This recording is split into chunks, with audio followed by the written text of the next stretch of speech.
take care.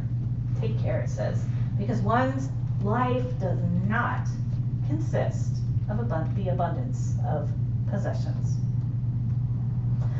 So when I'm planning service, one of the first things that I do is I start to Google. And what I'm Googling for is ideas for a picture to put on the front of our bulletin that captures, whatever's in the readings for the week. So, not too surprising, I started out by Googling grain silos.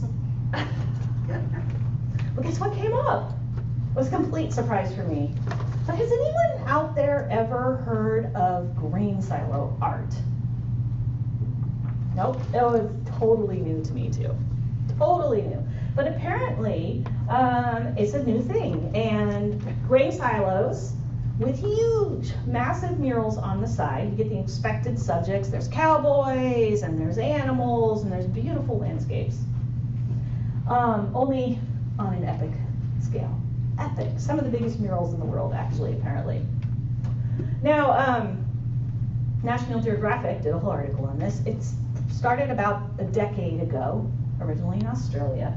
But it's now this global movement to decorate your grain silos in these beautiful ways. And National Geo said that this incredible art, it's driving tourism into these rural towns, some of them who have been pretty economically depressed. It's allowed rural communities to rediscover their culture, their history, and a really strong sense of place. Now, I wrestled with using one of these pictures because, they're a bit joyous and celebratory for a story that, let's face it, it's kind of down on large vessels for storing your farm goods. But if you look at the front cover of the bulletin, in the end, I went with it. I think that's a sheepdog that's on there. Anyway, it's a nice picture. And there's lots of others, so I encourage you to go home and Google grain silo art, and you will be amazed. I decided that it was okay to use this picture because, let's face it, our relationship to stuff, it's not just like good, bad, it's super, super complicated. And as I started to focus on this gospel a little bit more, I'm not sure that Jesus is saying good, bad either. I think Jesus is also talking about something a little bit more complicated than that. Now, I have this great podcast to listen to, Rolf Jacobson, and this week had a fantastic question, so I'm going to put it out to all of you. What exactly is it that this man in the story, not the one that came and talked to Jesus, but the man in the actual parable, the one that built the big barn. What is it that he's being accused of? What is his thing that he's doing wrong that Jesus is sort of highlighting specifically? What do you think? Well, it seems to me he's faced with a surplus. Mm-hmm. And rather than thinking of a way to dispose of the surplus, he's thinking of a way to hoard. He's hoarding. Yeah, there you go. He could. There's other things he could do with that, and instead he's like, how do I hold on to it? Yeah. Donna, was that your hand up? Oh, okay. Any other thoughts about what you think his chief crime is? Go ahead. Didn't he say that he was going to relax and celebrate and Live the good life, right? Right. Yeah. Yeah, so he kind of wants to be like, I've got mine, now I can just live the party life. Yeah, as if that's all that life's about, right? Any other thoughts? Go ahead, Nancy. Living under the delusion that things that you have, that's a permanent state. There's a delusion there that like somehow this stuff, it's gonna last forever, and that he can just sort of like rest on his laurels and be like, I got everything I need, no more worries. Yeah. Anybody else want to weigh in? First of all, kudos. Y'all caught the main ones that the 3 biblical scholars put on the table, so that's good. But there's one more, and I thought this one really made me think, oh, do you have one to add? With all that food, he could give it to the poor people, but instead he's just keeping it for himself. Yes, you're right. Absolutely. He could have shared it. That's a really important one. Thank you for that. We almost missed it. He could have shared it. Instead, he decided to hang on to it, especially to people who were hungry and needed it. So this guy, he's a little bit me-focused, isn't he? If you listen to it, it says the land,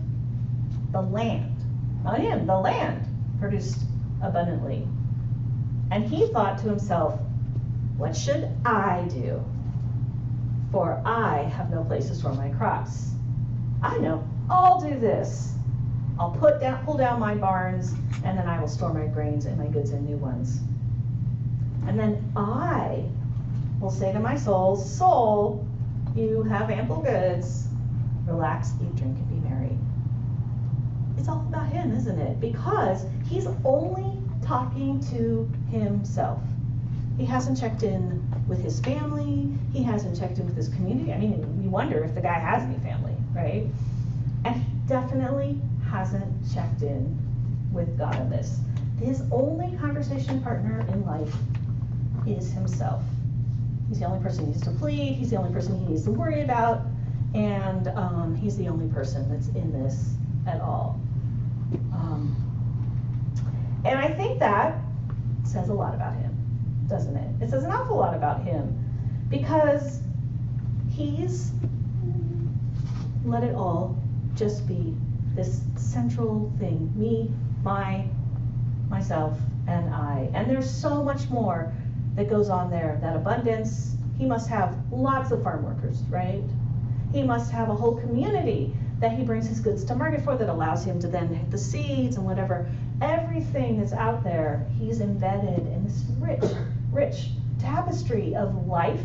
The rains, who sends the rains? Certainly not him, right? Who kept his farm safe that year? It's all important. It's no wonder that God said this guy's kind of a fool.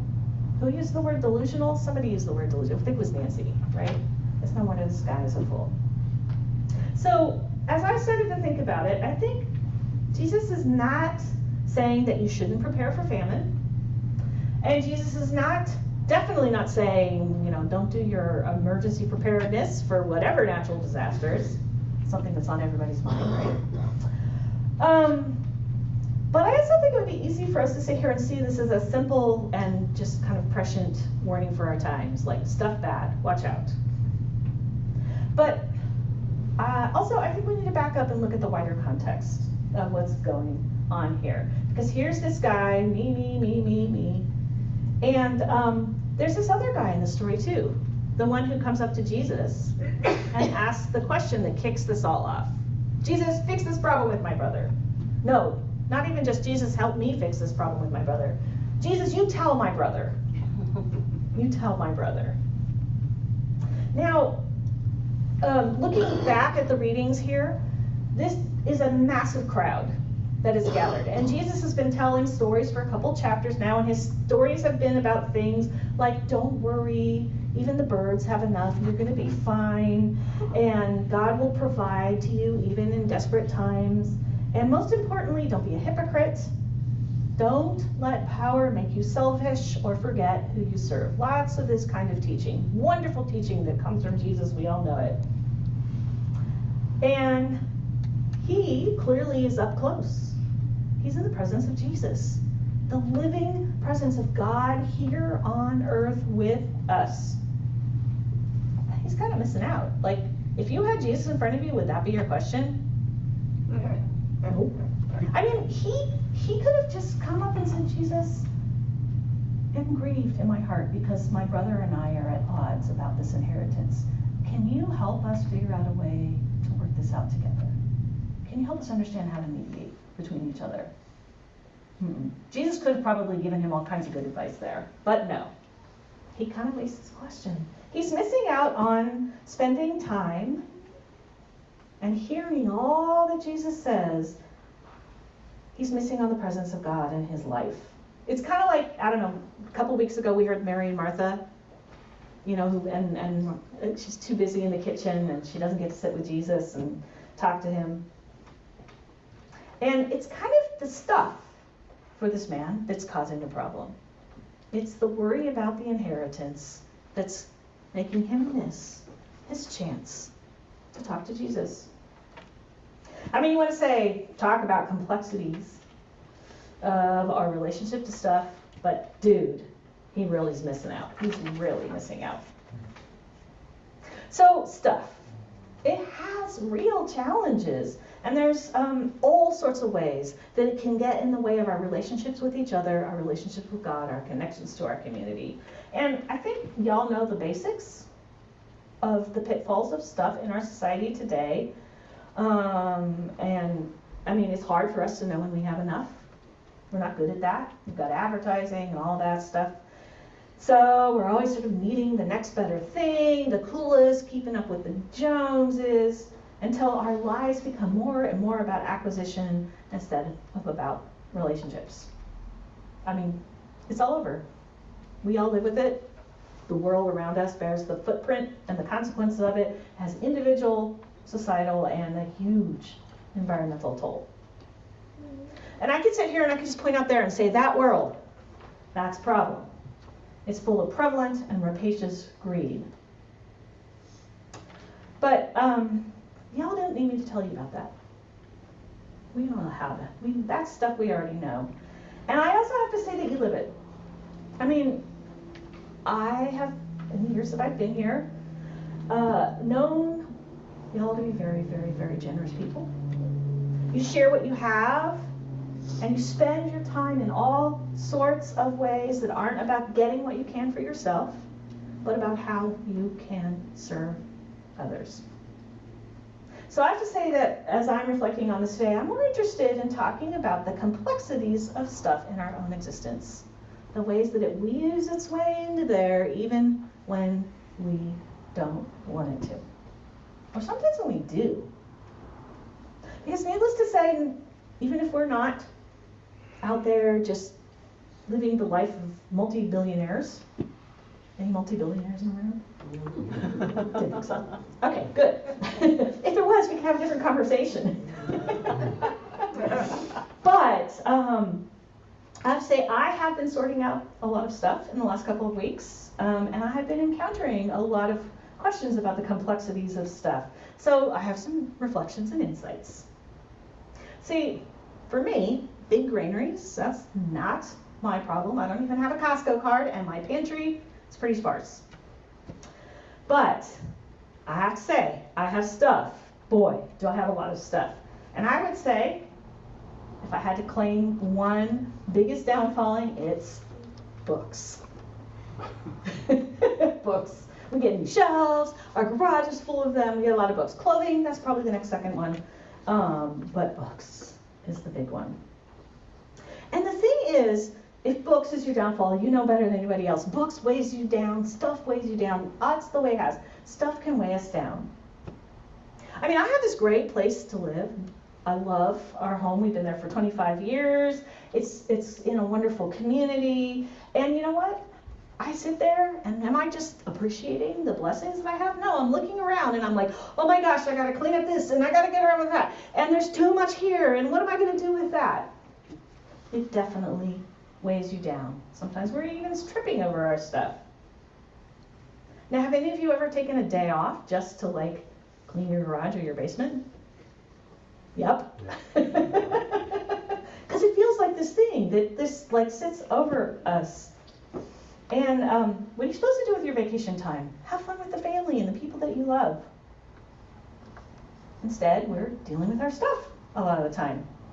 Though, I also have to say, I've come to the realization that cleaning out the garage with the people you love, especially your kids, can be surprisingly fulfilling. Do you like cleaning out the garage? Yeah, it's cool, huh? You get to see all the stuff you've forgotten about. So stuff, not all bad, but just, it can weigh on us. And the other thing about stuff that I've noticed is that it can cause us a lot of unnecessary anxiety. I mean, we worry about, will it be safe? Did we lock the door? Do we have our insurance payments up to date? Will I have what I need when I'll need it? Just last week, we sorted through all of our electronic cables. And we had to do that thing, like, see this cable here that used to attach to the iPhone that we had 10 years ago? But what if we need it? That's why it's still sitting in a drawer in our house. My grandfather, he had this beautiful basement. It had every bit of everything that he ever needed. And I remember cleaning it out and thinking, oh, I'll never do that. But you should see our garage. We have at least 3 boxes of cables. When I was 23, I went to the Peace Corps, and we all showed up with our one backpack. And that was all we needed to get there. There was a couple. I thought they were old. They were probably like the age I am now. But anyway, they had been farmers in the Central Valley. They grew kiwi fruit, and they had sold up everything and packed up what they needed to pack up so that they could come serve in the Peace Corps. Now, I have to say, as a 23-year-old me, I could not begin to appreciate what it took for them to be able to do that at I'm not to say that stage of life, I'm going to say this stage of life now. And I'm pretty sure that I may not have that in me today. I just don't know that I could do that. See, there's this other thing about stuff. It can be kind of deceptive. It has that out of sight, out of mind feel, right? You know, you have those places you can put it, and then you just forget about it. And I have to say I have less stuff than I used to, because an awful lot of the stuff that I love, photos, records, things that I've worked on and created, is in the cloud, right? It's all out there online. We just keep hitting save, and we can just get in more larger storage, and we're good. So it feels like there's no cost to just letting that great pile grow and grow. But the thing is, still, it costs electricity, right? A lot of electricity. And someone's going to have to deal with it someday, right? Someone's going to have to deal with it someday. And finally, I think the other thing that I've come to realize is that sometimes it is hard to know the difference between something that has value and something that has value to us. And both of those things are important, right? Something that has value and something that has value to us, but they may not exactly be the same thing. I mean, some of the best things that I cling to matter only to me. Like, remember the quilt square collection that I got from my grandmother? I shared this at Christmas time across 4 weeks of sermons. And they're really precious to me, but I don't think my kids are going to want them. They're very Spartan. So they have value to me, but they may not have value beyond that. I have photos that friends have taken that I have framed, but they only matter to me, and because those people, they've passed on, and I remember them, but someone who doesn't hold that memory may not consider that special. So sometimes things have value, some things have value just to us. And sometimes it's hard to discern, because creating landfill, when something can't be reused, that's a problem, right? We don't want to just toss everything and be like, nobody else wants this. Just toss it away. I love how our food pantry does so much reusing.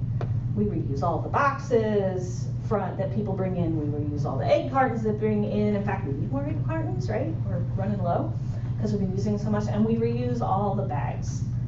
But I have to say, has anyone here done a cull on their book collection recently? You have, Trish.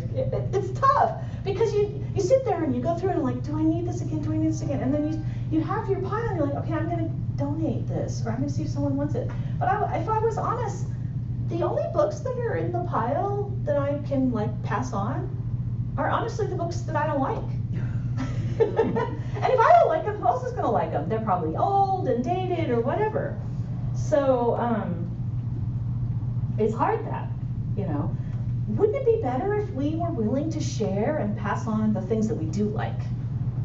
Not just the weird coffee mug that's sitting in the back of your cupboard that never gets used. That's why we have a little free library coming up. Yes, we do.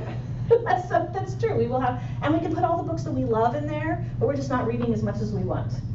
I hope our little free library doesn't just end up full of books that we don't want. Because if we don't want them, probably nobody else does either. And that's the hard thing. It can be deceptive that way. But I want to just, we just stop. I don't want to stop here, because I also have found that stuff gives us a lot of pleasure, and that's important. It's not just bad. It's not just a problem. Because stuff connects us to each other. Connects us to the people we love, it connects us to God and all that abundance that we have. All the best of what it is to be human. Because stuff holds memories, right? That's the biggest part, I think, about stuff. I mean, you go through a pile of papers and it reminds you of all the ways that you've worked on this with people, books, you know, so-and-so gave this to me. There's stuff that captures modes of being that we want to remember and carry with us. Like, you had a spiritual friend, you do journeying together, and they give you this special book or a cross or something very important in your life. And that thing, that stuff, reminds you to continue in that pathway. And stuff can be functional and fun.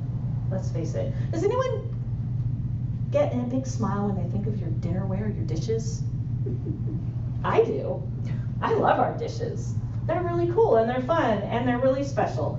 And we just got a new couch. First one we've ever gotten. We've been married 30 years, y'all know that. We just got our first ever couch that we chose together. And boy, do I love getting to sit down without falling in. And I love being able to invite people over without having to give them a warning. So functional and fun. And then finally, stuff definitely creates a sense of place and family, just like those murals on the silos. And there's a reason why people choose their stuff together when they're going to build a family together, and they marry or they move in together. And there is nothing like sitting in your favorite chair in the evening and listening to your favorite record or all of that. It's pretty cool. So I think, after thinking a lot about stuff this week, that my takeaways, the scoop on stuff, and what I think Jesus is kind of holding out there for us are this. There's some basics, right? Jesus is pretty clear. Your life should not consist only in the abundance of possessions. That's not what your life is about. So let that stuff get in the way of your connections to other people in your community. Be humble about it. Don't think it's all you, right? And don't have too much of it. One of the podcasts that I listened to had this great question that I think can really help us with that. A little spiritual examine. Ask yourself, what is it that will satisfy your deepest longing? Your deepest longing. And then, is it a possession? Or is it something about God and neighbor and your connection and relationships in life? And that can help give you a sign, right? Because if the deepest longing in your life is about having a car or a particular, amazing piece of jewelry or something like that, you might not have gotten the balance right. Or the coolest toy, right? It all works that way. And then I think our middle reading also kind of really helps us with this, because what it says basically is Christ is at our center. Be who you are in Christ. Live out that way and it'll all flow from that. And that's the stuff about stuff. Amen?